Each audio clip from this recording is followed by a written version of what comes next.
नमस्कार, प्रतिज्ञा computer institute में आप सभी लोगों का स्वागत है। आज हम बात करेंगे कंप्यूटर के हार्डवेयर के बारे में। ज़्यादातर आप लोगों ने देखा होगा हर जगह पे सॉफ्टवेयर, कंप्यूटर के सॉफ्टवेयर से रिलेटेड आप लोगों को बहुत सारे वीडियो मिल जाएंगे। आज मैं बात करने वाला हूँ स्पेशली कंप्यूटर के हार्डवेयर क्लास। अगर ये हार्डवेयर क्लास आप लोग अच्छी तरीके से समझ लेते हैं और इस क्लास में जो जो मैं पार्ट्स बता रहा हूँ उन पार्ट्स को एक बार अगर ध्यान में रख लेते हैं तो आप लोगों को यह देखने के लिए मिलेगा कि अगर आपका कंप्यूटर, अगर आपके पास घर पे कंप्यूटर है और वह कंप्यूटर खराब हो जाता है या उसमें कोई भी दिक्कत आ जाती है तो उसको आप खुद से रिपेयर कर पाएंगे। तथा आपको यह भी जानकारी मिल जाएगी जो भी आप गवर्नमेंट की तरफ से या और अदर कोई एग्जाम देने जाते हो तो उसमें हार्डवेयर से रिलेटेड जितने भी क्वेश्चन आते हैं वो सभी आपके विद प्रैक्टिकल अभी सॉल्व हो जाएंगे। ठीक है ना, तो चलिए आइए देखते हैं। यहाँ पे सबसे पहले मेरा क्वेश्चन है आप लोगों से एक कि कंप्यूटर के कितने पार्ट्स होते हैं। ये ज्यादातर क्वेश्चन रहता है कंप्यूटर के कितने मेन पार्ट्स होते हैं। तो कंप्यूटर के कितने मेन पार्ट्स होते हैं? चार। कौन कौन से? माउस, कीबोर्ड, मॉनिटर और सीपीयू, जिसको हम सिस्टम यूनिट के नाम से जानते हैं। अच्छा चलिए, यहाँ पे एक और क्वेश्चन बनता है कि चलो ये चार पार्ट हो गए कंप्यूटर के मेन पार्ट, लेकिन इनमें से इन पार्टों में से कंप्यूटर कौन सा है? यही चार पार्ट तो हम अपने घर पे लगाते हैं, यही चार पार्ट हम जहां भी हमें कंप्यूटर लगाना होता है हम इन्हीं चार पार्ट को यूज करते हैं। लेकिन यहाँ पे ये क्वेश्चन बनता है कि इन चारों पार्टों में से कंप्यूटर कौन सा है? बता सकते हैं क्या इन चारों पार्टों में से कंप्यूटर कौन सा है? ज्यादातर आप लोगों से पूछा भी जाता है, ज्यादातर कोई जैसे अगर कोई गवर्नमेंट एग्जाम है या फिर कोई अदर एग्जाम है उसमें ये क्वेश्चन भी कर लिया जाता है कि इन चारों पार्टों में से कंप्यूटर कौन सा है। तो वहां पे आपको जो ऑप्शनल रहते हैं वो भी रहते हैं इसी प्रकार से। लेकिन यहाँ पे मैं बता दूं आपको, ये कंफर्म कर दे रहा हूं आज, आगे से नहीं भूलिएगा, इन चारों पार्टों को मिलाकर ही कंप्यूटर बनता है। किसी एक सिंगल पार्ट को अगर हम कंप्यूटर कहते हैं तो वो सरासर गलत रहेगा। यहाँ पे हम किसी भी एक सिंगल पार्ट्स को हम कंप्यूटर नहीं कह सकते हैं। जब इन चारों पार्टों को आपस में जोड़ दिया जाता है तो हमारा बन के तैयार होता है कंप्यूटर। किसी भी एक सिंगल पार्ट्स को हम कंप्यूटर नहीं कह सकते। चलिए आइए और देखते हैं। अब यहाँ पे हमारा माउस हो गया, कीबोर्ड हो गया, मॉनिटर हो गया। बात करते हैं सीपीयू तथा सिस्टम यूनिट। इसी को कंप्यूटर का ब्रेन कहा जाता है। तुम लोगों ने सुना भी होगा, देखा भी होगा, इसको क्या कहते हैं? कंप्यूटर का ब्रेन। आइए आज खोल के देखते हैं कंप्यूटर का ब्रेन। कंप्यूटर के ब्रेन के अंदर क्या क्या चीजें हैं। तो देखिए, जब हम कैबिनेट को ओपन करते हैं, मेन पार्ट ऑफ सीपीयू तथा सिस्टम यूनिट, सिस्टम यूनिट के मेन पार्ट क्या क्या हैं और ये किस प्रकार से हमारा कंप्यूटर कार्य करता है, वो आज हम एकदम करेक्ट और तथा एकदम सटीक तरीके से आज हम इसके बारे में जानेंगे। तो देखिए क्या है, ये हो गया हमारा सिस्टम यूनिट। ये होता है हमारा सिस्टम यूनिट। जब हम सिस्टम यूनिट का अगर ढक्कन खोलते हैं तो हमें कुछ इस प्रकार से दिखाई देता है। यहाँ पे हमारे सिस्टम यूनिट के अंदर सारे पार्ट्स लगे होते हैं, जितने भी पार्ट्स है सारे हमारे यहाँ पे लगे हुए हैं और इसी प्रकार से हमारा कंप्यूटर कार्य करता है। आइए देखते हैं। यहाँ पे अब सबसे पहला पार्ट है कंप्यूटर के, कुछ मैंने पार्ट्स लिए हुए हैं। टोटल मैंने 7 पार्टों को यहाँ पे ऐड करके रखा है, जिसमें से नंबर 1 पे आता है मदरबोर्ड, नंबर 2 पे रैम, एसएमपीएस, एसडीडी, प्रोसेसर तथा सीपीयू, फैन तथा साटा केबल को मैंने यहाँ पे लिए हुआ है। अब एक एक करके विस्तार में इनके बारे में बात करेंगे तथा जानेंगे इनके बारे में, ये पार्ट्स क्या हैं और किस प्रकार से कंप्यूटर में काम करते हैं। तो देखिए, सबसे पहले हम यहाँ पे लेते हैं मदरबोर्ड। मदरबोर्ड का क्या कार्य रहता है? तो मदरबोर्ड कंप्यूटर, देखो अगर मदरबोर्ड के बारे में जाने तो यहाँ पे अगर इसकी डेफिनेशन है तो मदरबोर्ड कंप्यूटर का मेन बोर्ड है जिसमें सारे कंप्यूटर के हार्डवेयर पार्ट्स लगे रहते हैं। तथा मदरबोर्ड के बारे में अगर जैसे हम विस्तार पूर्वक देखें कि मदरबोर्ड क्या है, मैं आपको समझाऊं तो उसके लिए मेरे पास एक बेस्ट उदाहरण है। जैसे कि हम लेके चलते हैं फोन का चार्जर। जब हम फोन के चार्जर को ओपन करते हैं तो उसके अंदर एक ग्रीन कलर की प्लेट होती है। उस प्लेट के ऊपर हमारी जो ट्रांजिस्टर, आईसी है ना, और जो सिस्टम यूनिट के हमारे सभी पार्ट्स हैं, जैसे छोटी छोटी आईसी हो गई, ट्रांसफार्मर हो गई, मेमोरी यूनिट्स हो गई, वो सारी चीज उसके ऊपर लगी रहती हैं जो ग्रीन कलर का बोर्ड होता है। इसी प्रकार से तुम लोगों ने देखा होगा, जैसे मान लीजिए हम कोई अदर पार्ट्स लेते हैं, जैसे फोन ले लिया हमने, फोन की जो छोटी छोटी मेमोरी होती है, छोटी छोटी आईसी होती है, वो किस पे लगी होती है? एक ग्रीन कलर के बोर्ड पे लगी होती है। ऐसे ही यहाँ पे जो हमारे कंप्यूटर के अंदर आईसी, मेमोरी और अदर सारे कंपोनेंट हैं वो किसके ऊपर लगे होते हैं? हमारे एक ग्रीन कलर का बोर्ड है मान लीजिए ये, इसके ऊपर हम लगा देंगे छोटी छोटी आईसी, छोटे छोटे ट्रांजिस्टर, छोटे छोटे जो हमारे मेमोरी वगैरह है, वो सारी चीज इस प्रकार से लगा देते हैं। इसीलिए यहाँ पे ज्यादातर तुम लोगों ने देखा होगा बोर्ड का यूज जरूर किया जाता है, जिसको हम पीसीबी के नाम से जानते हैं। तो वहां पे यहाँ पे ये कंप्यूटर के अंदर ये मान लीजिए मदरबोर्ड जो है वो सिर्फ एक बोर्ड होता है जिसके ऊपर हमारी आईसी, मेमोरी, ट्रांजिस्टर्स है ना, और भी बहुत सारे हार्डवेयर पार्ट्स लगे हुए होते हैं। तथा यहाँ पे देखिए, अब कोई पीसीबी तथा बोर्ड का यूज हम इसलिए करते हैं, जैसे मान लीजिए हमारे पास पीसीबी नहीं है, अगर पीसीबी नहीं रहेगा तो हमको क्या करना पड़ेगा? मान लीजिए ये हमारी आईसी हो गई, ये ट्रांजिस्टर हो गई और भी ये छोटी छोटी मेमोरी वगैरह हो गई। अब इनको हमें आपस में जोड़ना पड़ेगा। किसके थ्रू जोड़ेंगे हम? फिर वायर के थ्रू जोड़ेंगे। अब वायर के थ्रू हमने जोड़ लिया, अब इनको हमें उठाने में, ले जाने में बहुत सारी दिक्कतें आएंगी, क्योंकि अगर हम इनको उठाएंगे, कहीं एक जगह से दूसरी जगह करेंगे तो वायर वगैरह टूटने का डर रहेगा, और भी बहुत सारी दिक्कतें आएंगी, उलझने आएंगी। तो हम क्या करते हैं, यहाँ पे इनको डायरेक्ट ना करके एक मदरबोर्ड, जो कि एक बोर्ड लेते हैं जिसको हम पीसीबी के नाम से जानते हैं, और उस पीसीबी के ऊपर हम अपनी ट्रांजिस्टर्स, आईसी, वो सारी चीजें जोड़ देते हैं, और अब वो सिक्योर हो जाती हैं, क्योंकि वो जो बोर्ड रहता है बोर्ड के ऊपर लग चुकी है, कोई वायर से कनेक्ट नहीं है, बोर्ड के अंदर से वायरिंग जारी होती है, जो कि एकदम से सिक्योर होती है। तो यहाँ पे मदरबोर्ड कंप्यूटर का मेन बोर्ड है, तथा इसी के ऊपर सभी हार्डवेयर पार्ट जोड़े जाते हैं, जैसे कि रैम हो गया, प्रोसेसर हो गया, मेमोरी हो गई, ट्रांजिस्टर्स हो गए, और भी इत्यादि बहुत सारी चीजें हैं जो सारी मदरबोर्ड के ऊपर लगाई जाती हैं। ठीक है ना। तो कंप्यूटर का यहाँ पे मदरबोर्ड जो है वो मेन बोर्ड है, सिर्फ इतना समझिए। अब नेक्स्ट पार्ट की बात करते हैं, तो आ जाती है रैम। रैम हमको फोन में भी देखने के लिए मिलती है और कंप्यूटर में भी देखने के लिए मिलती है। अगर रैम के बारे में देखो मैं तुमको विस्तार पूर्वक समझाऊं, तो यहाँ पे जो रैम का रोल है वो बहुत ही अहम रोल रहता है। वो इस प्रकार से, जैसे मान लीजिए हम प्रेजेंट टाइम में कोई भी वर्क कर रहे हैं या फिर कोई भी कार्य कर रहे हैं, XYZ, कुछ भी XYZ, जैसे मान लीजिए हम कोई एप्लीकेशन चला रहे हैं, कोई सॉफ्टवेयर चला रहे हैं, या कोई वेबसाइट को ओपन कर रहे हैं, या फिर कुछ भी XYZ कर रहे होते हैं। जैसे मान लीजिए मैं टाइपिंग मास्टर चला रहा हूँ कंप्यूटर के अंदर, मैं MS ऑफिस के अंदर MS वर्ड चला रहा हूँ, MS पावर पॉइंट चला रहा हूँ, फेसबुक चला रहा हूँ, इंस्टाग्राम चला रहा हूँ, XYZ हम कुछ भी चीज चला रहे होते हैं, तो उसको क्या, जो भी हमारा चल रहा होता है वो किसके अंदर चल रहा होता है, रैम के अंदर। ऐसे ही हमारे फोन में, हम अपने फोन में यूट्यूब चला रहे हैं, फेसबुक चला रहे हैं, इंस्टाग्राम चला रहे हैं, व्हाट्सएप चला रहे हैं, तो प्रेजेंट टाइम में जो भी एप्लीकेशन या फिर जो भी डॉक्यूमेंट तुम्हारा चल रहा होता है वो किसके अंदर चल रहा होता है, कंप्यूटर के अंदर, वो सॉरी रैम के अंदर। तो यहाँ पे रैम हमारा जो अहम रोल है, जो अहम भूमिका है, वो रैम निभाती है। जितने भी एप्लीकेशन है, जितने भी हमारे डॉक्यूमेंट हैं, जितने भी हमारे सॉफ्टवेयर हैं, जो प्रेजेंट टाइम में XYZ हम कोई भी वर्क कर रहे होते हैं, तो वो वर्क किसके अंदर चल रहा होता है, रैम के अंदर। प्रेजेंट टाइम में कोई भी वर्क, चाहे किसी एप्लीकेशन पे काम किया जा रहा हो, चाहे किसी सॉफ्टवेयर पे काम किया जा रहा हो, या फिर हम कोई अदर प्लेटफॉर्म पे काम कर रहे हो, या मान लीजिए कोई अपना डॉक्यूमेंट बना रहे हैं, या फिर कोई पिक्चर हमने क्लिक किया है, उस पिक्चर को ओपन करके देख रहे हैं, या मान लीजिए हम कोई वीडियो देख रहे हैं, या फिर कोई साउंड सुन रहे हैं, कोई म्यूजिक सुन रहे हैं, तो प्रेजेंट टाइम में जो भी कार्य चल रहा है वो किसके अंदर चल रहा होता है, अपना रैम के अंदर। ठीक है ना।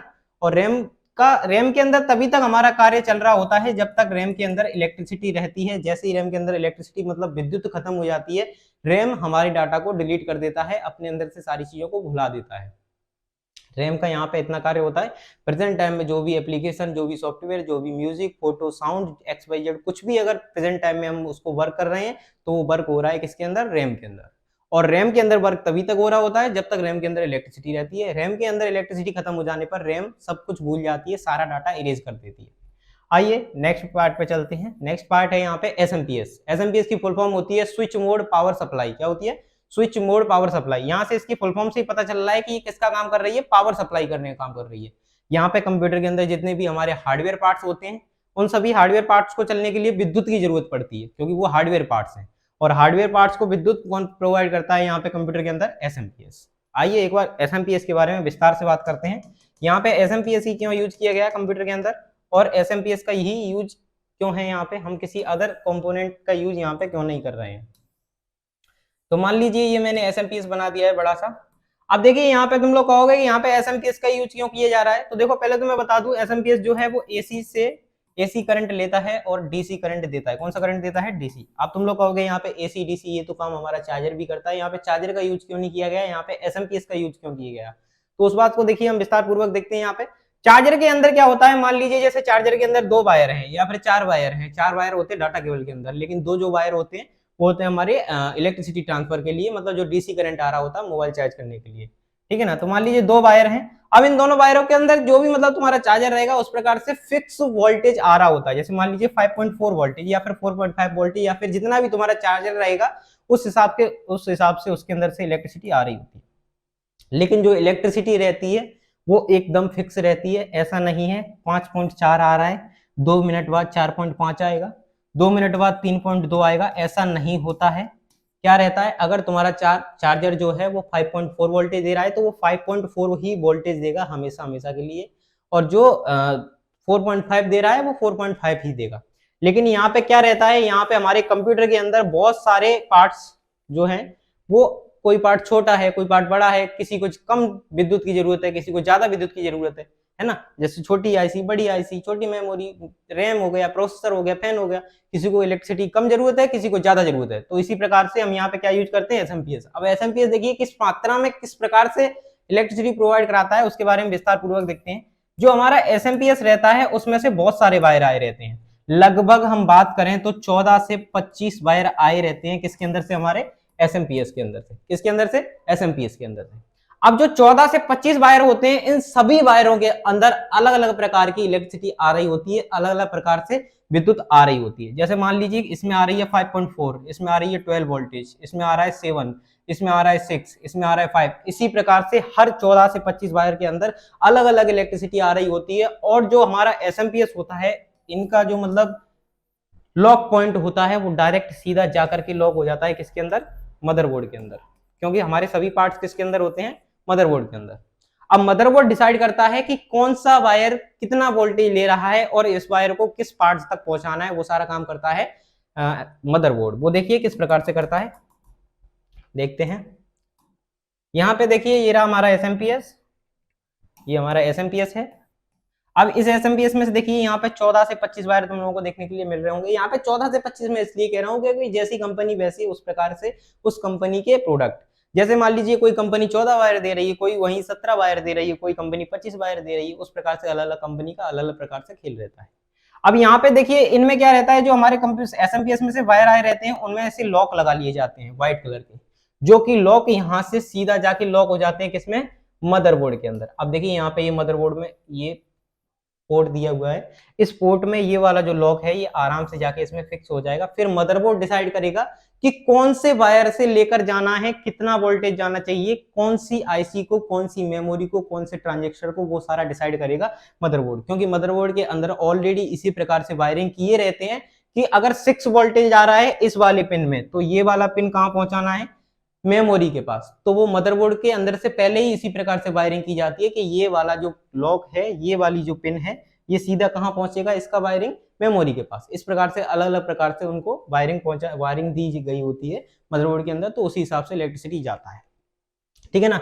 यहाँ पे तो हो गया एसएमपीएस का बात। एसएमपीएस की अगर मैं बात करूं तो सीधा सा अगर जैसे नॉर्मल डेफिनेशन किसी को सुनाना है तो उसका नॉर्मल डेफिनेशन यह है, एसएमपीएस हमारा एसी से डीसी में कन्वर्ट करके सभी हार्डवेयर कंप्यूटर के हार्डवेयर पार्ट्स को विद्युत पहुंचाता है तथा उन्हें इलेक्ट्रिसिटी प्रदान करता है उचित मात्रा में। बस इतना सा डेफिनेशन है। उसके बाद देखिए अब हम बात करते हैं एचडीडी की। एचडीडी का फुल फॉर्म होता है हार्ड डिस्क ड्राइव। क्या होता है? Hard disk drive. जो यहाँ पे हार्ड डिस्क ड्राइव है वो डाटा को स्टोर करने का काम करती है, कंप्यूटर के जो डाटा होता है उसको स्टोर करने का कार्य करती है। यहाँ पे देखिए हमारी ये कंप्यूटर के अंदर लगी हुई है हार्ड डिस्क, एक ये लगा रखी है, एक ये लगा रखी है, एक भी लगाओगे तब भी चलेगा, कोई दिक्कत नहीं है। हार्ड डिस्क देख लीजिए, ये है हमारी हार्ड डिस्क, कुछ इस प्रकार से दिखती है। हार्ड डिस्क बहुत सारी मात्रा में देखने के लिए मिलेगी, जैसे 120 जीबी हो गया, 256 जीबी हो गया, 512 जीबी हो गया, 1 टीबी हो गया, 2 टीबी हो गया, और भी बहुत सारी मात्रा में देखने के लिए मिलेगी, लेकिन राउंड फिगर में मिलती है। देखिए एसडीडी के बारे में ध्यान से समझते हैं, ये क्या काम करती है। मैंने जैसा कि अभी तुम लोगों को बताया, डाटा स्टोर करने का कार्य करती है। अब देखिए वो किस प्रकार से करती है। जैसे मान लीजिए रैम के अंदर अभी हम कोई एक फोटो चला रहे हैं, एक वीडियो देख रहे हैं, मान के चलिए एक वीडियो हम देख रहे हैं किसके अंदर, एक वीडियो किसके अंदर देख रहे हैं हम? रैम के अंदर। जो भी हम वीडियो मतलब प्रेजेंट टाइम, मैंने अभी क्या बताया था, जो भी प्रेजेंट टाइम में कार्य हमारा चल रहा होता है वो किसके अंदर चल रहा होता है? रैम के अंदर। तो अभी मान लीजिए हम वीडियो देख रहे हैं, अब वो वीडियो जो चल रही है वो किसके अंदर चल रही होगी? रैम के अंदर। ठीक है ना। अब वो वीडियो किसके अंदर चल रही है? रैम के अंदर। लेकिन जो वो वीडियो है वो हमने सबसे पहले क्या की थी? डाउनलोड की थी। अब जो डाउनलोड की थी तो वो क्या थी? उसको डाटा थी।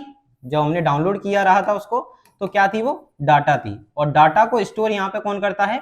HDD, hard disk. Hard disk के अंदर जैसे ही हमने उसको डाउनलोड किया, जैसे ही हमने मूवी को डाउनलोड किया, मूवी कहाँ आई होगी डाउनलोड होके? हार्ड डिस्क के अंदर। अभी किसके अंदर है? हार्ड डिस्क के अंदर। जैसे ही मैं उसको रन करूंगा, किसको? मूवी को, वैसे ही वो हार्ड डिस्क से उठ के कहाँ जाएगी? पहले रैम में। रैम में जाएगी तभी तो रन होगी ना।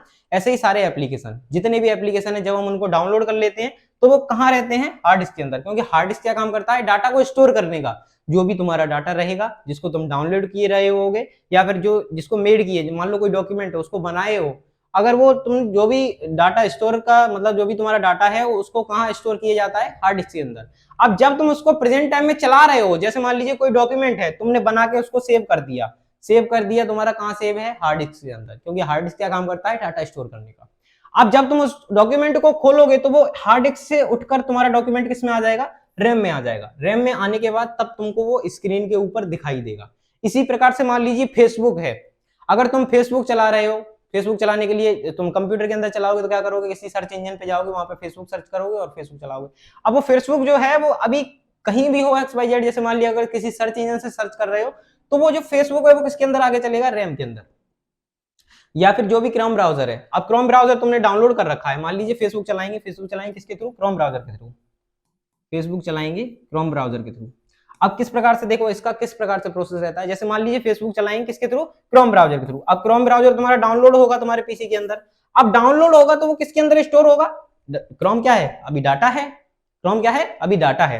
अब जो हमने डाउनलोड कर लिया है तो वो किसके अंदर होगा, अभी हार्ड डिस्क के अंदर, क्योंकि हार्ड डिस्क क्या काम करता है, डाटा को स्टोर करने का। ये तुम्हारा डाटा है, ये कहाँ स्टोर है, हार्ड डिस्क के अंदर। अब जब हम इसको क्रोम को खोलेंगे तो ये हार्ड डिस्क में से उठ के कहाँ जाएगा, रैम में जाएगा, तभी तो ओपन होगा।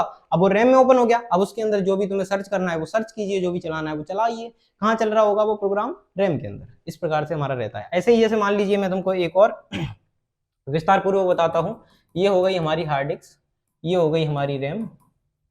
अब मान लीजिए मैं कोई एक डॉक्यूमेंट बना रहा हूँ, कोई अपनी एक फाइल तैयार कर रहा हूँ, फाइल मैंने आधी तैयार कर ली है। अब वो फाइल जो हम तैयार कर रहे हैं वो किसके अंदर चल रही है, रैम के अंदर। जो हम फाइल बना रहे हैं वो प्रेजेंट टाइम में किसके अंदर बन रही है, रैम के अंदर। चलो ठीक है, बना ली।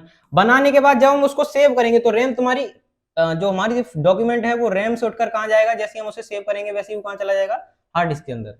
जो भी हमने अभी डॉक्यूमेंट बनाया था वो डॉक्यूमेंट जब हम बना रहे थे तब वो किसके अंदर चल रहा था, रैम के अंदर। जैसे ही हमने बनाने के बाद उसको क्या किया, सेव किया। क्या किया, सेव किया। जैसे ही हमने उसको सेव किया वैसे ही वो डाटा हमारा रैम से उठ के कहाँ जाएगा, हार्ड डिस्क के अंदर। और हार्ड डिस्क के अंदर जाके एकदम सुरक्षित हो जाएगा, लंबे समय तक वो सेव रहेगा। और रैम के अंदर अगर वो रहता, अगर मान लीजिए हम उसे सेव नहीं करते तो जैसे ही इलेक्ट्रिसिटी चली जाती या फिर मान लीजिए हमारा सिस्टम शट डाउन हो जाता, वैसे ही रैम के अंदर से जो तुमने बनाया था वो क्या हो जाता, खत्म हो जाता। क्योंकि रैम के अंदर डाटा तभी तक रहता है जब तक हमारा रैम के अंदर इलेक्ट्रिसिटी रहता है। इलेक्ट्रिसिटी खत्म, रैम का डाटा खत्म, ठीक है ना। और मान लीजिए अगर तुमने वो डाटा सेव कर दिया, हार्ड डिस्क के अंदर पहुंच गया, फिर डाटा रहे या ना रहे, इलेक्ट्रिसिटी रहे या ना रहे, तुम्हारा डाटा लंबे समय तक सेव रहेगा। वो किस प्रकार से रहेगा, ऐसे कैसे हो सकता है, हार्ड डिस्क भी तो एक हार्डवेयर पार्ट है। जो हमारी हार्ड डिस्क है वो क्या है, एक हार्डवेयर पार्ट है। अब ऐसे कैसा हो सकता है जो बिना हार्डवेयर पार्ट, मतलब कोई भी हार्डवेयर पार्ट बिना इलेक्ट्रिसिटी चल जाए, ऐसा कैसे पॉसिबल है। तो देखिए ऐसा पॉसिबल है, मैं तुमको बताता हूँ। तुम लोगों ने देखा होगा एसडी कार्ड, जिसको हम मेमोरी कार्ड के नाम से जानते हैं। एसडी कार्ड जो छोटा सा होता है जिसको मेमोरी कार्ड के नाम से जानते हैं, जिसको हम अलग से फोन के अंदर लगा लेते हैं, उसी के बारे में बात कर रहे हैं। मान लीजिए उसके अंदर हमने फोन के अंदर एक एसडी कार्ड लगाया, लगाने के बाद मैंने उसमें एक फोटो डाला, फोटो डालने के बाद एसडी कार्ड के अंदर मैंने फोन में से एसडी कार्ड निकाल लिया। अब वो एसडी कार्ड मेरे हाथ में है, अब उसके अंदर से इलेक्ट्रिसिटी खत्म हो गया, इलेक्ट्रिसिटी खत्म हो गया एसडी कार्ड के अंदर से, क्योंकि मैंने उसको फोन के अंदर से बाहर निकाल लिया। उसके अंदर इलेक्ट्रिसिटी कब तक था, जब तक वो फोन के अंदर था। कब तक इलेक्ट्रिसिटी था, जब तक वो फोन के अंदर था। अब वो फोन से बाहर आ गया, मेरे हाथ में आ गया, अब उसके अंदर से इलेक्ट्रिसिटी खत्म। अब जब हम उसको दोबारा फोन में लगाएंगे तो उसके अंदर डाटा रहेगा कि नहीं रहेगा, रहेगा ना। जो फोटो हमने उसके अंदर डाला था उसको बाहर निकाल लिया, इलेक्ट्रिसिटी खत्म हो गई, जब उसको दोबारा डाला उसके अंदर इलेक्ट्रिसिटी आई, तो वो फोटो रहेगा कि चला जाएगा, ये बताइए। तो उसका फोटो रहेगा। इसी प्रकार से यहाँ पे हमारी हार्ड डिस्क काम करती है। अब देखिए, अब हम बात करते हैं हमारा कौन सा पार्ट बचा हुआ है यहाँ पे, प्रोसेसर। अब बात करते हैं किसके बारे में, प्रोसेसर के बारे में। अब देखिए यहाँ पे सबसे पहले एक डाउट आता है, प्रोसेसर, सीपीयू तथा, यहाँ पे भी मैंने लिख रखा है मेन पार्ट्स ऑफ सीपीयू तथा सिस्टम यूनिट। अब देखिए यहाँ पे एक डाउट है, ये वाला जो हमारा ये बॉक्स है इसको हम सीपीयू कहते हैं, या फिर हमारे पास यहाँ पे जो प्रोसेसर है इसको सीपीयू कहते हैं। यहाँ पे ये गाड़ी अटक चुकी है, दोनों को अभी मैं सीपीयू कह रहा हूँ, इसको भी सीपीयू कह के चल रहा हूँ, और मैं यहाँ पे अभी इसको भी सीपीयू कह के चल रहा हूँ, इसको भी सीपीयू कह के चल रहा हूँ। यहाँ पे मैंने दो सीपीयू कर लिए। अब देखिए इन दोनों में से ये डाउट बहुत ज्यादा, जो मेन डाउट है वो यहीं पे आके फंसता है। ज्यादातर तुम लोगों के पेपर में सीपीयू से रिलेटेड क्वेश्चन आते हैं और ज्यादातर यही पूछा जाता है, सीपीयू कंप्यूटर का ब्रेन है, सीपीयू कंप्यूटर का मतलब डाटा को आदान प्रदान करता है, सीपीयू कंप्यूटर का मेन ब्रेन है, ये किस प्रकार से डाटा के ऊपर काम करता है। इससे रिलेटेड बहुत सारे क्वेश्चन रहते हैं सीपीयू से रिलेटेड। अब यहाँ पे मेन पार्ट ये है सीपीयू, और सीपीयू कंप्यूटर का ब्रेन भी है। अब कंप्यूटर का ब्रेन इसे बोलते हैं या फिर कंप्यूटर का ब्रेन इसे बोलते हैं, ये डाउट को यहाँ पे क्लियर करते हैं। तो देखिए सबसे पहले देखते हैं सीपीयू के बारे में। यहाँ पे देखिए मैंने ले रखा है व्हाट इज सीपीयू, ये सीपीयू है या फिर ये सीपीयू है। पहली बात तो सीपीयू की फुल फॉर्म होती है सेंट्रल प्रोसेसिंग यूनिट। क्या होती है, processing unit, central processing unit. क्या है लास्ट में, प्रोसेसिंग यूनिट। यो डाटा को प्रोसेस करे, क्या करे, डाटा को प्रोसेस करे, उसको क्या कहते हैं, सीपीयू। क्योंकि सीपीयू की फुल फॉर्म क्या है, सेंट्रल प्रोसेसिंग यूनिट। अब जो डाटा को प्रोसेस करे उसको क्या कहते हैं, प्रोसेसिंग यूनिट। अब यहाँ पे डाटा को प्रोसेस कौन करता है, प्रोसेसर। कौन करता है, प्रोसेसर। प्रोसेसर क्या काम करता है, डाटा को प्रोसेसिंग करने का, डाटा को आदान प्रदान करने का कार्य कौन करता है, प्रोसेसर। डाटा को आदान प्रदान करने का कार्य कौन करता है, प्रोसेसर। अब यहाँ पे देखिए ये किस चीज को आदान प्रदान कर रहा है, ये किसकी प्रोसेसिंग कर रहा है, पहले तो मुझे इस चीज का आंसर चाहिए। जो ये कैबिनेट है इसको बोलते हैं कैबिनेट तथा सिस्टम यूनिट। इसको एक्चुअल में बोलते हैं कैबिनेट। क्या बोलते हैं, कैबिनेट, CABINET, कैबिनेट। ये क्या काम करता है, यह इसकी जो डेफिनेशन है वो मैं तुमको डेफिनेशन बता देता हूँ। यह केवल एक बॉक्स टाइप का होता है जिसमें हमारे सभी हार्डवेयर पार्ट जुड़े रहते हैं, तथा इसका यूज इसलिए किया जाता है क्योंकि हमारे हार्डवेयर पार्ट्स को हमें ले जाने में, लाने में तथा उनको धूल मिट्टी से बचाए रखने में हमें ये सहायता देता है। जैसे मान लीजिए अब हमारे ये इतने सारे पार्ट हैं, इतने सारे पार्ट लगेंगे उसके अंदर, इसके अंदर कैबिनेट के अंदर। अब मान लीजिए हमें इस जगह से उठा के उस जगह ले जाना है, तो कैसे ले जाएंगे, एक एक करके सारे पार्ट उठा के रखेंगे, दिक्कत आएगी। अगर इनके ऊपर पानी गिरता है, कोई चाय वगैरह कुछ फैल जाता है तो दिक्कत आएगी उसमें, है ना। और अगर ये इस बॉक्स के अंदर बंद कर दें, हम इनको इसी बॉक्स के अंदर लगा दें अगर इनको, तो क्या रहेगा, हमारा काम आसान हो जाएगा, उठाने में एक बार में उठ के चले जाएंगे। चाय वगैरह, पानी वगैरह अगर इसके ऊपर गिरता है तो अंदर के पार्ट सेफ रहेंगे, सुरक्षित रहेंगे, इसीलिए इसका यूज किया जाता है। वैसे इसका नाम है कैबिनेट। यह सिर्फ एक टीन का बॉक्स होता है जो कि कार्य करता है हमारे अंदर के सभी हार्डवेयर पार्ट को सुरक्षित रखने के लिए।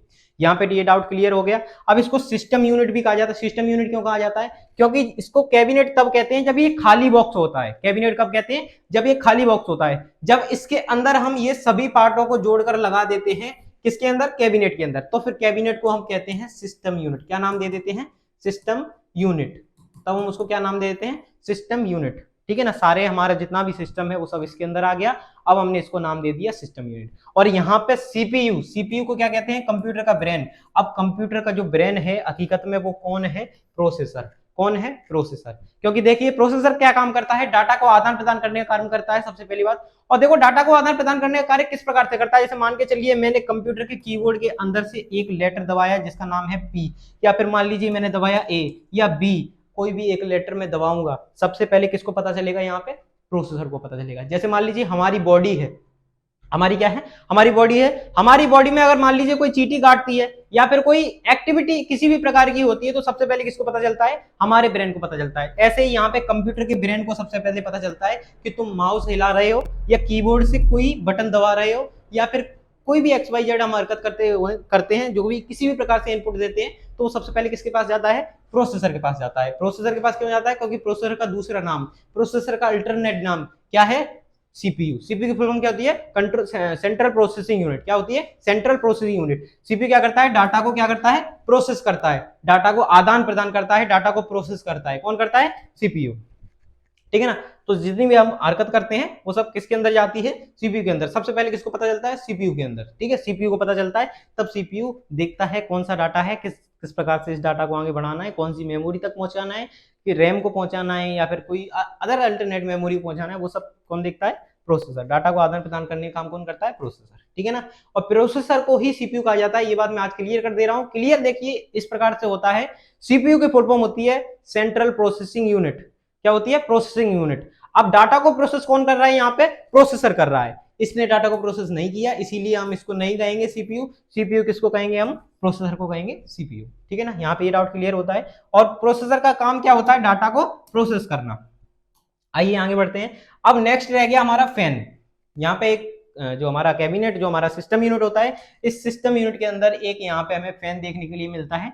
और इस फैन के जो नीचे, फैन के नीचे हमारा लगा होता है प्रोसेसर। क्या लगा होता है, प्रोसेसर। फैन के नीचे हमारा क्या लगा होता है, प्रोसेसर। प्रोसेसर कहाँ लगा होता है, फैन के नीचे। अब ये फैन के मतलब प्रोसेसर के ऊपर हम फैन क्यों लगाते हैं, प्रोसेसर के ऊपर हम फैन क्यों लगाते हैं, फैन इसलिए लगाते हैं। देखिए प्रोसेसर क्या है, जैसे मान लीजिए हमारा ब्रेन है, अगर हम कोई ज्यादा काम कर रहे होते हैं तो हमारा ब्रेन क्या होता है, हमारे सर में दर्द होने लगता है, या फिर हमारा सर मतलब थोड़ा कम काम करने लगता है, नहीं सोते हैं तो और ज्यादा कम काम करने। इसी प्रकार से यहाँ पे देखिए, अब ये हार्डवेयर पार्ट है, अगर इस पे ज्यादा लोड डालोगे तो क्या होगा, हीट छोड़ेगा। क्या करेगा, हीट छोड़ेगा। अब उसी हीट को ठंडा करने के लिए हम यहाँ पे यूज करते हैं किसका, फैन का। अब देखिए ये किस प्रकार से होता है, प्रोसेसर के ऊपर एक पेस्ट और डाला जाता है जिसको हम कूलिंग पेस्ट के नाम से जानते हैं। कूलिंग पेस्ट के नाम से जिसको हम जानते हैं, कूलिंग पेस्ट। कूलिंग पेस्ट डालने के बाद उसके ऊपर हम लगा देते हैं क्या, फैन लगा देते हैं। जिससे क्या होता है, फैन जो है वो घूमता है और फैन के घूमने से जो हवा निकलती है उसको कूलिंग पेस्ट पे जाती है और कूलिंग पेस्ट जैसे ही ठंडा होता है वैसे ही प्रोसेसर को भी वो ठंडा कर देता है। इस प्रकार से यहाँ पे आगे की प्रक्रिया है। अब देखिए थोड़ा सा बात कर लेते हैं फैन के बारे में। यहाँ पे पहली बात तो देख लीजिए, ये होता है फैन जो कि लगता है किसके ऊपर, प्रोसेसर के ऊपर, ठीक है ना। यहाँ पे थोड़ा सा और बता देता हूँ फैन के बारे में। अब देखिए कभी कभी क्या होता है, आप लोगों ने देखा होगा, कभी कभी हमारे लैपटॉप का फैन घूम रहा होता है और कभी कभी बंद रहता है। अब मान लीजिए वो किस प्रकार से होता है, देखिए उसके बारे में हम बात करते हैं। ये हो गया हमारा प्रोसेसर, ये हो गया हमारा प्रोसेसर। अब देखिए जब हम कभी कोई कार्य कर रहे हैं, जैसे मान लीजिए हम मल्टीटास्किंग कर रहे हैं या फिर अदर कोई काम कर रहे हैं, जैसे मान लीजिए मैंने फेसबुक चला रहे हैं, उसी में फेसबुक को हमने मिनिमाइज कर दिया और व्हाट्सअप खोल लिया, और व्हाट्सअप को मिनिमाइज कर दिया और हमने इंस्टाग्राम खोल लिया, एमएस ऑफिस में कोई प्रोग्राम खोल लिया, ऐसे करके हमने मल्टीटास्किंग की। मल्टीटास्किंग करोगे तो क्या होगा, प्रोसेसर पे ज्यादा लोड पड़ेगा, क्योंकि अगर कंप्यूटर के अंदर ज्यादा कार्य करेंगे तो देखिए जाहिर सी बात है, कंप्यूटर का ब्रेन कौन है, प्रोसेसर है ना, सीपीयू। सीपीयू कौन है, प्रोसेसर। प्रोसेसर के ऊपर ज्यादा लोड पड़ेगा। अब प्रोसेसर के ऊपर ज्यादा लोड पड़ेगा तो प्रोसेसर हीट करेगा तो फैन जो है वो सक्रिय हो जाएगा। फैन देख लेगा अच्छा टेम्परेचर ज्यादा हो रहा है, ज्यादा तेज घूमना है, फैन के अंदर ज्यादा लाइट जाएगा। अगर जो हमारा सीपीयू है वो अगर ज्यादा हीट पकड़ता है तो हमारे फैन के अंदर से ज्यादा इलेक्ट्रिसिटी जाती है, ज्यादा इलेक्ट्रिसिटी जाएगी तो फैन ज्यादा तेज घूमेगा। और मान लीजिए अगर प्रोसेसर हमारा ठंडा है तो जो टेम्परेचर वायरिंग रहती है उस प्रकार से हमारे फैन के अंदर हल्का करंट, मतलब कम मात्रा में करंट जाता है तो हमारा फैन स्लो घूमता है, जिससे हमें लगता है हमारा फैन बंद हो गया। लेकिन कंप्यूटर का फैन जैसे ही हम कंप्यूटर चालू करते हैं वैसे ही ऑन हो जाता है, फिर बंद नहीं होता है, स्लो रह जाता है, जिससे हमें आवाज नहीं आती और हमको लगता है कंप्यूटर का फैन बंद हो गया। लेकिन ऐसा नहीं होता, कंप्यूटर फैन बंद नहीं होता है, वो हर समय चालू रहता है जैसे ही हम कंप्यूटर को ऑन कर देते हैं। अब मान लीजिए तुमने चालू करके छोड़ दिया, इनमें से कोई भी एप्लीकेशन यूज नहीं कर रहे हैं, कोई भी सॉफ्टवेयर यूज नहीं कर रहे हैं, सिर्फ हमने कंप्यूटर को चालू करके छोड़ दिया। अब चालू करके छोड़ देंगे तो उसके ऊपर कम लोड रहेगा तो प्रोसेसर कम हीट करेगा तो फैन को कम लाइट जाएगा तो वो कम मात्रा में घूमेगा और हमको आवाज उसकी सुनाई नहीं दूंगी। तो इस प्रकार से हमारा पूरा फैन का प्रोसेस रहता है। अगर हीट ज्यादा होती है तो जो मदरबोर्ड है वो टेम्परेचर चेक करता है और उसी हिसाब से फैन को इलेक्ट्रिसिटी प्रदान करता है, कम ज्यादा वो सब इसके ऊपर रहता है, ठीक है ना। इस प्रकार से हमारा फैन है। बाकी का जो फैन का मेन काम है वो कंप्यूटर के अंदर लगा सीपीयू को कूलिंग पहुंचाने का है। अब इसके बाद देखिए नेक्स्ट पार्ट मैंने लिया है यहाँ पे साटा केबल की अहम भूमिका है। यहाँ पे इसको मैंने इसलिए लिया है क्योंकि ज्यादातर तुम लोगों ने देखा होगा, ज्यादातर जो पेपर होते हैं कंप्यूटर से रिलेटेड उनमें साटा केबल का जिक्र ज्यादातर किया जाता है और साटा केबल यहाँ पे अहम भूमिका निभाती है डाटा को मतलब डाटा का लेन देन करने के लिए। साटा केबल कैसी होती है पहले देखते हैं। ये है हमारी साटा केबल। आप देखिए जो साटा केबल कार्य करती है वो क्या कार्य करती है, साटा केबल कार्य करती है मदरबोर्ड से हार्ड डिस्क तक जोड़ने का। क्या काम करती है, हार्ड डिस्क को मदरबोर्ड तक जोड़ने का कार्य करती है। कौन करती है, साटा केबल करती है। अब देखिए किस प्रकार से करती है, इस बारे में बात करते हैं। अब एक पूरा डायग्राम बना के समझते हैं। थोड़ा सा पहले यहाँ ध्यान देते हैं। यहाँ पे मैंने कुछ कंप्यूटर की फुल फॉर्म ले रखी है जो कि मेन है, जैसे कि हमारा रैम हो गया, रोम हो गया, सीपीयू हो गया, हार्ड डिस्क हो गया, एसएमपीएस हो गया। अब तुम लोग ये कहोगे कि यहाँ पे रोम का जिक्र तो तुमने किया ही नहीं, तो रोम का जिक्र करूंगा मैं। क्या बोलते हैं, मेमोरी के बारे में एक स्पेशल टॉपिक लेके आऊंगा जिसके अंदर मैं रैम रोम तथा इनके कितने सारे पार्ट्स होते हैं, रैम के कितने पार्ट होते हैं, रोम के कितने पार्ट होते हैं और वो किस प्रकार से काम करता है, कौन सा, जैसे मान लीजिए रैम के हमारे दो पार्ट हैं, S RAM D RAM. S RAM का फुल फॉर्म होता है स्टैटिक रैम, डी रैम का फुल फॉर्म होता है डायनामिक रैम। और हमारा जो डाटा है वो किसके अंदर रहता है, किस प्रकार से कार्य करता है, वो सब मेमोरी के जो टॉपिक रहेगा उसमें मैं आपको पूरी एकदम विस्तार पूर्वक बताऊंगा कि इस प्रकार से हमारा रैम का टॉपिक है, इस प्रकार से रोम का टॉपिक है, वो सारी चीजें वहां पे क्लियर करूंगा। फिलहाल में यहाँ मैंने जो हमारी कुछ फुल फॉर्म्स हैं वो मैंने दे रखी है, इन फुल फॉर्म के बारे में विस्तार पूर्वक पढ़ लीजिएगा। ये कुछ ज्यादा हैवी नहीं है, ये तुम लोगों को ऑलरेडी याद होंगी, बाकी का हो सकता है दो एक याद ना हो, जैसे एसएमपीएस वगैरह, तो इनको अच्छी तरीके से याद कर लीजिएगा। आगे चलते हैं। यहाँ पे ये कंप्यूटर का मदरबोर्ड आ गया।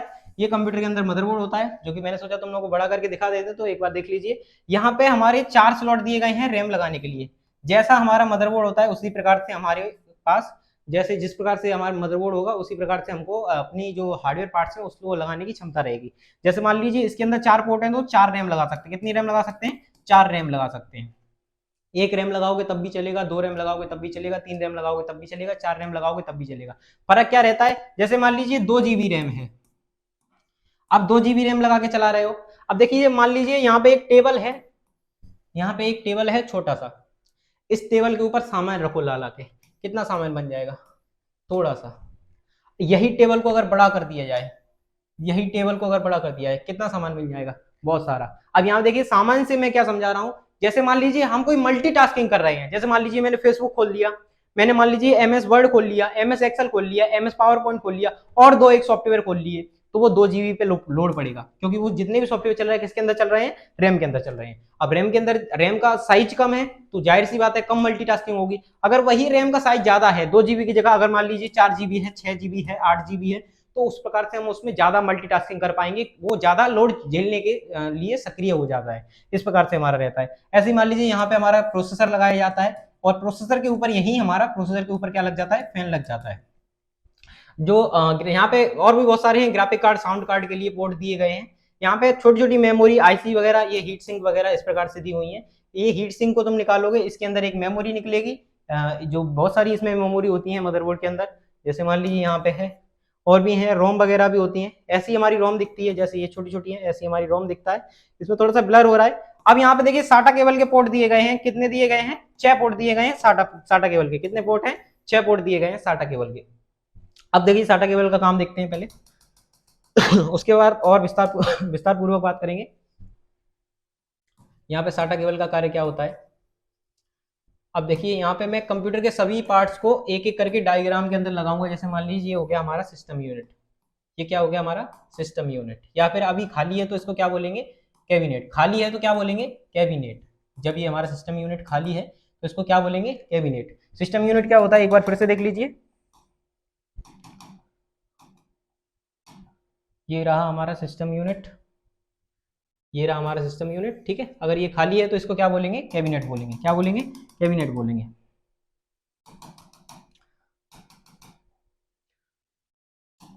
चलिए आइए देखते हैं।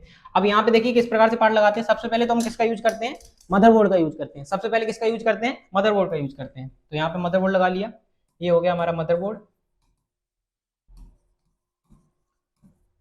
मदरबोर्ड लगा लिया। अब मदरबोर्ड के बाद सेकंड पार्ट जो हमको लगाना है वो क्या लगाना है, एसएमपीएस लगाना है। एसएमपीएस किस लिए, इलेक्ट्रिसिटी के लिए। तो एसएमपीएस के ये मान लीजिए घर का मेन स्विच हो गया, इसमें से वायर जा रही है, 240 वोल्ट एसी करंट जा रहा है, और एसएमपीएस क्या कर रहा है, एसएमपीएस के अंदर से बहुत सारे वायर आए रहते हैं, जिन सभी वायरों के अंदर आ रहा होता है हमारा डीसी करंट, और आके वो सीधा किसके अंदर लॉक हो जाता है, मदरबोर्ड के अंदर। अब एक बार में मदरबोर्ड के अंदर सारा इलेक्ट्रिसिटी चला गया। अब मदरबोर्ड के अंदर जितने भी पार्ट लगाएंगे उन सभी पार्टों को अलग अलग प्रकार से इलेक्ट्रिसिटी देने की कोई जरूरत नहीं है, क्योंकि हमने एक ही बार में यहाँ क्या कर दिया, मदरबोर्ड को पूरे मदरबोर्ड के अंदर इलेक्ट्रिसिटी पहुंचा दी। अब ये मदरबोर्ड का काम है किस पार्ट को कितनी इलेक्ट्रिसिटी पहुंचानी है वो मदरबोर्ड देखेगा। अब यहाँ पे इसी प्रकार से यहाँ पे रैम लगी होती है, रैम के पोर्ट आते हैं, जैसे कि अभी मैंने दिखाया था। प्रोसेसर यहाँ पे लगा होता है, और भी पार्ट्स कंप्यूटर के इसी प्रकार से लगे रहते हैं, और भी सारे जितने भी पार्ट्स हैं वो कंप्यूटर के अंदर इसी प्रकार से लगे रहते हैं। अब मान लीजिए यहाँ पे हमारा जो हार्ड डिस्क है वो कहाँ होती है। अब देखिए जो हार्ड डिस्क है वो वजन में भारी होती है और साइज में भी थोड़ी बड़ी होती है, तो उसको हम मदरबोर्ड के अंदर नहीं लगाते हैं। जो हमारी हार्ड डिस्क होती है हम उसको कैबिनेट में यहाँ पे एक नट द्वारा कस दिया जाता है, हार्ड डिस्क को कैबिनेट के ऊपर ही कस दिया जाता है। अब ये देखिए यहाँ पे मदरबोर्ड से बाहर लगी है तो इसको इलेक्ट्रिसिटी भी अलग से देनी पड़ेगी, क्योंकि ये कहाँ लगी है, कैबिनेट में। अगर मदरबोर्ड में लगी होती तो इसको अलग से इलेक्ट्रिसिटी देने की कोई जरूरत नहीं थी, क्योंकि मदरबोर्ड में हमने एक बार में इलेक्ट्रिसिटी यहाँ पे प्रोवाइड कर दी थी। अब ये यहाँ पे नहीं लगी है तो हम क्या करेंगे, हार्ड डिस्क को एसएमपीएस से, यहाँ से एसएमपीएस से लेके हार्ड डिस्क को करंट दे देंगे। अब इसको करंट पहुंच गया। अब रैम का डाटा जैसे ही हम सेव करेंगे वैसे ही कहाँ जाएगा, डाटा हार्ड डिस्क के अंदर जाएगा। अब किसके थ्रू जाएगा, जादूगर तो है नहीं, किसी के थ्रू जाएगा। तो उसके लिए यहाँ पे हमारे देखिए 4 पोर्ट होते हैं, जैसा मदरबोर्ड है उस हिसाब से पोर्ट होते हैं। यहाँ पे तुम लोगों को पोर्ट देखने के लिए मिल जाएंगे। अब हार्ड डिस्क को इन पोर्टों के साथ जोड़ेंगे तो वो कौन सी केबल के साथ जोड़ेंगे, साटा केबल के साथ जोड़ेंगे। कौन सी केबल के साथ जोड़ेंगे, साटा केबल के साथ जोड़ेंगे।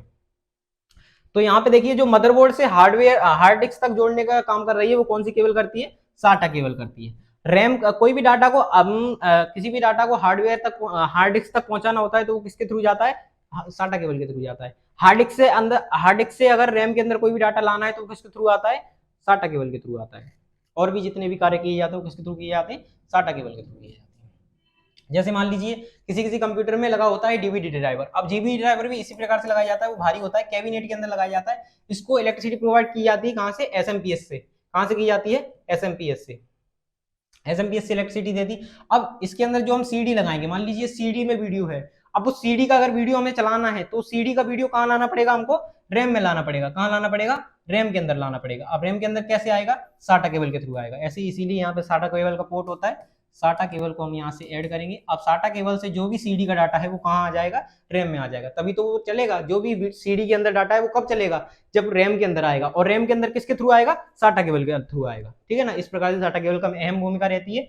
और भी यहाँ पे साटा केबल के बहुत सारे काम रहते हैं। अब साटा केबल का जैसे मान लीजिए आज तुमने कोई डॉक्यूमेंट बनाया, डॉक्यूमेंट आधा बन गया, आधा अभी जब बनाया तो किसके अंदर चला, रैम के अंदर, आधा बन गया। अब तुम्हें सेव करना है, कल फिर से आगे बनाना है। जैसे ही सेव करोगे वो कहां से जाएगा, रैम से उठ के कहां जाएगा, हार्ड डिस्क में जाएगा। किसके थ्रू जाएगा, साटा केबल के थ्रू। आज गया, कल तुम आए, कल तुमने वो फाइल दोबारा खोली, जब उस फाइल को खोलोगे तो वो हार्ड डिस्क से उठ के फाइल कहां आएगी, रैम में आएगी। किसके थ्रू आएगी, साटा केबल। तो डाटा का आदान मतलब डाटा का लेन देन हुआ किसके थ्रू हुआ, साटा केबल के थ्रू हुआ। तो इस प्रकार से साटा केबल की यहाँ पे अहम भूमिका रहती है, इसलिए मैंने साटा केबल को लिया था।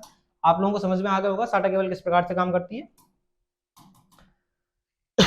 अब देखिए यहाँ पे कंप्यूटर के जो मदरबोर्ड होते हैं, उसमें जो कंप्यूटर होता है उसके पीछे कुछ इस प्रकार से जो पोर्ट निकले होते हैं, वो कुछ इस प्रकार से निकले होते हैं। अब इन पोर्टों को मैं क्यों दिखा रहा हूँ, क्योंकि कुछ लोग समझते हैं ये पोर्ट है वो सिस्टम यूनिट के अंदर से निकले, नहीं, वो पोर्ट निकले होते हैं मदरबोर्ड के अंदर से। देखिए जैसे मान लीजिए यहाँ पे ये मदरबोर्ड है, देखिए इसके बैक साइड में यहाँ पे तुमको पोर्ट देखने के लिए मिल रहे हैं। यही पोर्ट बस बाहर निकल जाते हैं, जहां जहां पोर्ट होते हैं वहां से हमारा जो सिस्टम यूनिट होता है वो कटा हुआ होता है, जिससे पोर्ट बाहर आ सके। बाकी का जो पोर्ट है वो किसके अंदर से बाहर आते हैं, मदरबोर्ड के अंदर से बाहर आते हैं। तो इन पोर्ट में कौन सी इलेक्ट्रिसिटी आ रही होती है, कौन सी इलेक्ट्रिसिटी आ रही होती है, मदरबोर्ड में कौन सी इलेक्ट्रिसिटी दिया था, डीसी करंट। इसी प्रकार से इन सभी जितने भी हमारे पोर्ट्स होते हैं इनमें डीसी करंट आ रहा होता है।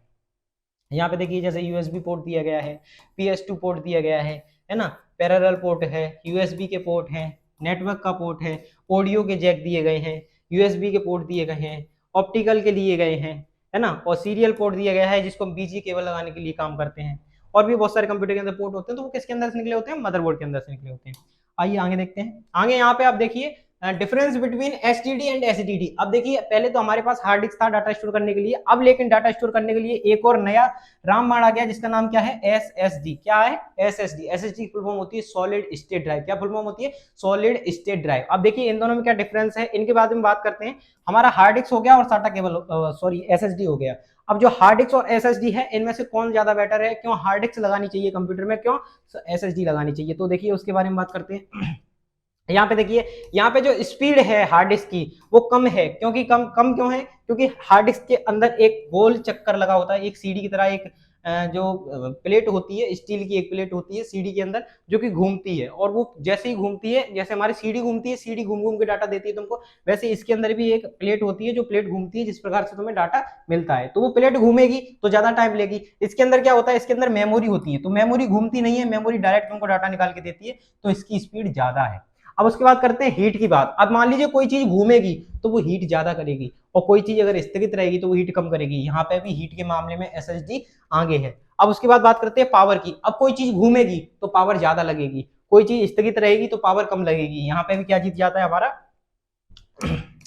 हमारा क्या बोलते हैं, एसएसडी यहाँ पे आगे है।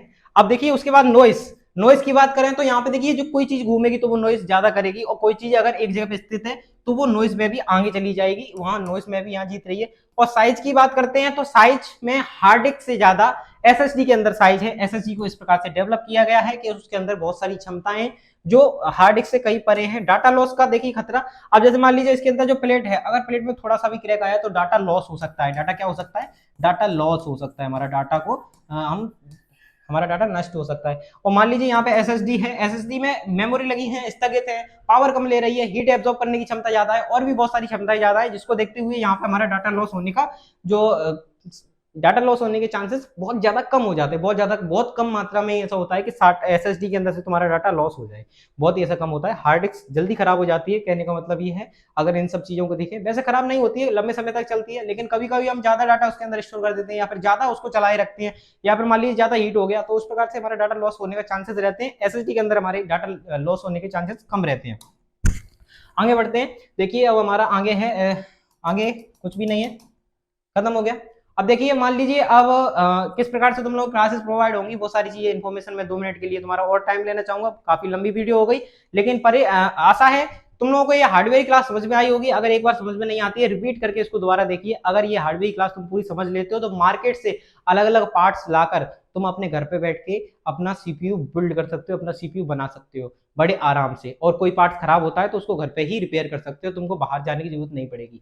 बाकी का ये मैंने इसलिए नहीं समझाया तुमको ताकि तुम घर पे लाके बना सको, ऐसी कोई वो नहीं थी। सिर्फ इसको समझाने का मेथड मेरा इतना था क्योंकि तुम लोगों को क्या रहता है, कंप्यूटर के बहुत सारे तुम लोगों को क्वेश्चन मिलते हैं जो कि हार्डवेयर से रिलेटेड रहते हैं, और उनमें होता क्या है कि तुम लोगों को सिर्फ किताबों से पढ़ा दिया जाता है, समझाया नहीं जाता है, दिखाया नहीं जाता है कि कौन सा पार्ट किस प्रकार से काम कर रहा होता है। और उस पार्ट अब रैम में तुम लोगों को बता दिया जाएगा कि रैम काम करती है डाटा को स्टोर करने का या फिर डाटा को आदान प्रदान करने का रैम काम करती है। अब वो किस प्रकार से करती है वो तुमको नहीं बताया जाएगा। मदरबोर्ड क्या है, मदरबोर्ड कंप्यूटर का मेन बोर्ड है, ये बता दिया। अब वो किस लिए है, क्यों है, वो सारी चीजें नहीं बताई जाती, तो वो मैंने आज विस्तार पूर्वक तुम लोगों की क्लियर करा दी है। आई होप, आशा करता हूँ तुम लोगों को समझ में आया होगा। और इसी प्रकार से हार्डवेयर की कुछ क्लासेस में तुम्हारे आगे सारी ज्यादातर हार्डवेयर से जितने भी रिलेटेड हार्डवेयर कंप्यूटर हार्डवेयर है उसको धीरे धीरे करके पूरा मैं क्लियर करा दूंगा। जैसे ही अगला पार्ट है, अगला पार्ट में लेके आऊंगा मेमोरी के ऊपर, मेमोरी के बारे में विस्तार से बताऊंगा, मेमोरी कितने पार्ट होते हैं तथा मेमोरी किस प्रकार से काम करती है, रैम क्या है, रोम क्या है, वो सारी चीजें, रैम के कितने पार्ट है, रोम के कितने पार्ट है, वो सारे मैं क्लियर करा दूंगा। और भी ऐसे ही हमारे हार्डवेयर का जितना है वो तुम लोगों को मिल जाएगा इसी चैनल पे। और इसी चैनल पे तुमको प्लस सॉफ्टवेयर का भी मिल जाएगा, जितने भी तुम्हारे सॉफ्टवेयर हैं जैसे MS office, MS word, DCA, ADCA तथा और भी जितने भी कोर्सेस हैं वो तुमको अवेलेबल हो जाएंगे। ट्रिपल सी का कोर्स भी बहुत जल्दी अवेलेबल होने वाला है तुम लोगों के लिए, तथा जो ओ लेवल का कोर्सेस है वो भी बहुत जल्दी कोशिश करेंगे लाने के लिए। और इसी प्रकार से तुम लोगों को क्लासेस मिलती रहेंगी, बहुत जल्दी कोशिश करेंगे लाइव भी आने की। देखते हैं किस प्रकार से डाटा रहता है। आज के लिए इतना ही, बस मिलते हैं अगली वीडियो में। धन्यवाद।